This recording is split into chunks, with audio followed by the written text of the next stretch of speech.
Hello everyone and welcome back to Void Dwarf Studios, where today we carry on into our look into Age of Sigmar, the Hedonites of Slaanesh. Now, in this episode we are talking less about demons and more about the mortal followers, the actual Hedonites themselves. And this is where things get a little bit tricky because there are a bunch of new releases for the Hedonites of Slaanesh, and we know very little about them right now. And certainly not enough to make a decent video. I can make some conjectures, of course, but I kinda hate guessing that much. So what I'm going to do is talk a little bit about what the Warriors of Slaanesh were and what they're becoming now. So, back in Warhammer Fantasy, you didn't have the Hedonites of Slaanesh, you had Chaos Warriors.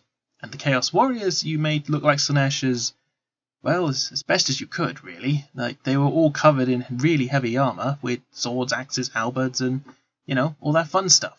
There were only then one or two units that looked vaguely Slaanesh-y, like, at least when I was playing. And we're talking about... what was the edition when the End Times turned up? I played the one before that edition. I can't remember what it's called. 7th? 8th?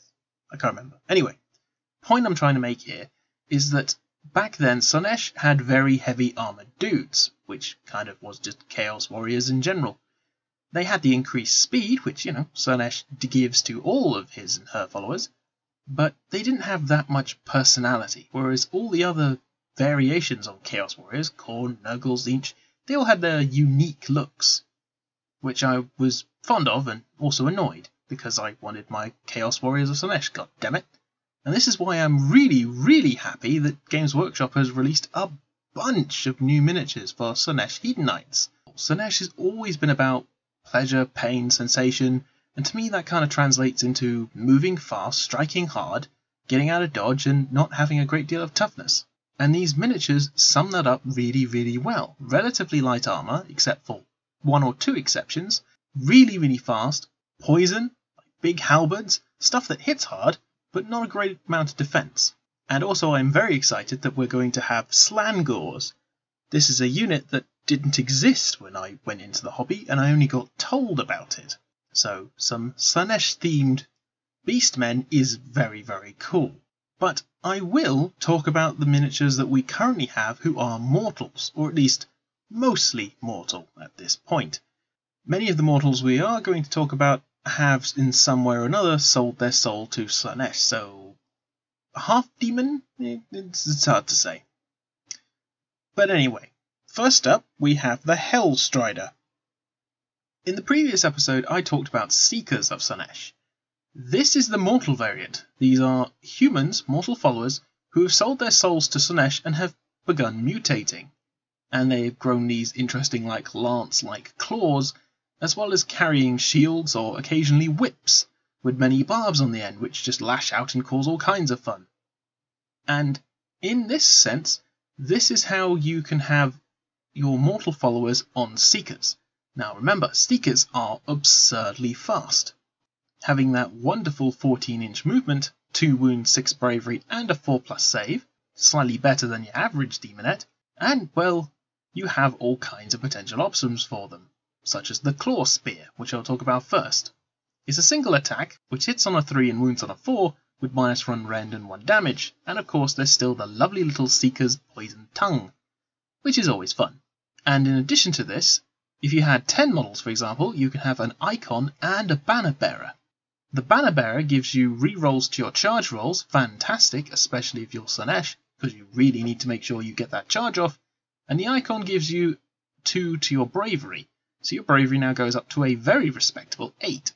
And if you take a Hornblower, which you can have for 1 in every 5 models, you get to reroll your failed battle shock tests, which is incredibly handy, and if you have a bravery of 8, that's probably going to mean you'll survive most things. And on top of that, you have the special ability Soul Hunters, meaning that the intoxicating miasmas and pheromones that the Seekers give off mean that the Riders get a bit, high. If an enemy model was slain by wounds inflicted by this unit's attacks in close combat, you get to add 1 to the attack characteristics of this unit's melee weapons until the next combat phase.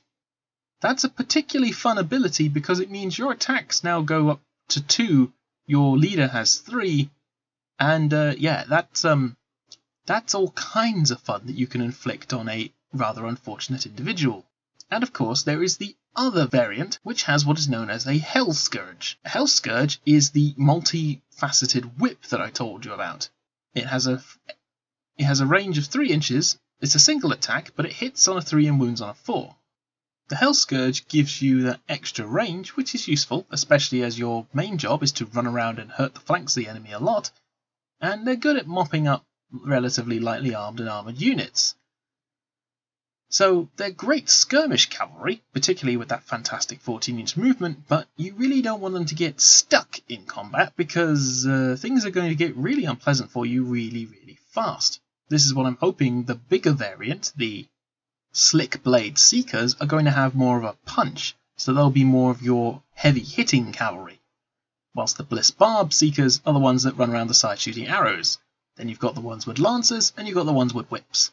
So there's a lot of very fast-moving pain going around and giving you all kinds of unpleasant grief. So this will be a nice balanced army once you've actually got these units in place. And Slaanesh has really been missing some heavy-hitting units. Like the demons do that very, very well, but if you wanted to stick with more mortals, then yeah, you kind of need to have some of these Slick Blade Seekers around to try and ump the ante. Because at present, the heaviest hitting thing you have is known as a Seeker Chariot. Pulled by Seekers and controlled by Demonettes, this thing is frankly evil. It is one of the most evil little creations that Slaanesh has come up with. These frankly evil contraptions were created by Slaanesh to essentially grind up everything that messed around with his realm. No, I'm not really kidding here. Slaanesh was so concerned with how perfect his realm this is why Slaanesh gets complicated to talk about sometimes. Slaanesh was so concerned about its realm that it wanted to make sure that all the corpses and, well, detritus and anything left over was suitably ground up, crushed up, cut up, and, well, fed to the various flora and fauna that live in his wonderful realm. And this thing is full of demonic energy, meaning that even though it looks like it should probably fall apart, it, streaks across the battlefield ridiculously fast, making horrible screeching and tormented wailing noises as it goes, and the Demonettes on top hoot, jump, and cheer loudly as, this thing slams into an unfortunate sod, and, well, shish kebab, really. This is a thing that leaves corpses in tiny, tiny, tiny pieces. And, the Demonettes on top get almost drunk on top of these things from the sheer pleasure and blood that just comes flying over them left, right, and centre.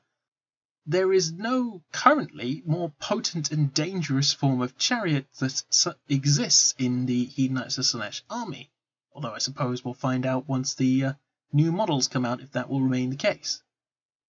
Regardless, this is a very dangerous and very respectable creation. And you can have these in groups if you really wanted to, rather than having a single chariot on its own. Which is, again, a terrifying prospect, especially if you have to try and stop them. A Seeker Chariot has a Demonette armed with piercing claws. You have the piercing claws from the Demonettes, the poison tongues from the Seekers, and of course you have the wonderful, wonderful Flensing Whip. And then there is the Mutilating Blades, as they're known. Oh yes, and of course, it has the wonderful Slaanesh ability of it can retreat and still charge in the same turn. That is to represent the ability known as Impossibly Swift, which is just, good gracious gravy, that's really, really frustrating, because it means that Slaanesh has the ability to ram you, duck out, and ram you again, just in case it wasn't bad enough. With 6 wounds, 12-inch movement, a 4+ save, and 10 bravery, this thing isn't running anytime soon, and it's certainly going to put up a fight. The Flensing Whip is 4 attacks, hitting on 3s, wounding on 4s with -1 rend and 1 damage. You've got your Piercing Claws, 3 of those. Again, 3s, 4s, -1 and 1 damage. And then, of course, you've got the Tongues, 4 of those, again on 3s and 4s. No rend, but 1 damage. You've already got 11 attacks on top of this thing, which is pretty damn decent. And then you get to the rule Mutilating Blades, representing the scythe-like blades that are designed to, well, shish kebab everything it runs over. You roll a dice for each enemy unit that's within 1 inch of this god-awful thing. On a 2+, that enemy suffers D3 mortal wounds. If this unit has more than one model, you roll to determine if mortal wounds are inflicted after each model completes its charge move. You do not allocate the mortal wounds until after all the models in the unit have moved. So yeah, you slam this thing or a group of these into a unit, and on a 2+, you're each doing D3 mortal wounds to each model. And if it's an individual character, it just does a flat up D3 mortal wounds, which means really you want to be slamming these things into big units because, yeah, 11 attacks plus this, and if you have them in groups of 3, Jesus H. Christ, that's just all kinds of murder. No wonder the Allura, the armed lady with the flensing whip who's in charge on top of that thing, has such a wonderful time on top of it. It's just a ridiculously fast, really unpleasant machine. And now for something as fast and potentially more horrible. The Fiends of Slaanesh. Nightmarish bestial creatures that emit thrilling calls as they race towards their prey, and they also spurt this musky gas that basically reduces the ability for you to run and also makes you kind of not want to fight them. These creatures are very, very dangerous, and they tend to come in packs of 3, which tends to mean that, you really, really, really want to get as far away from these things as you can, and they're murder for wizards.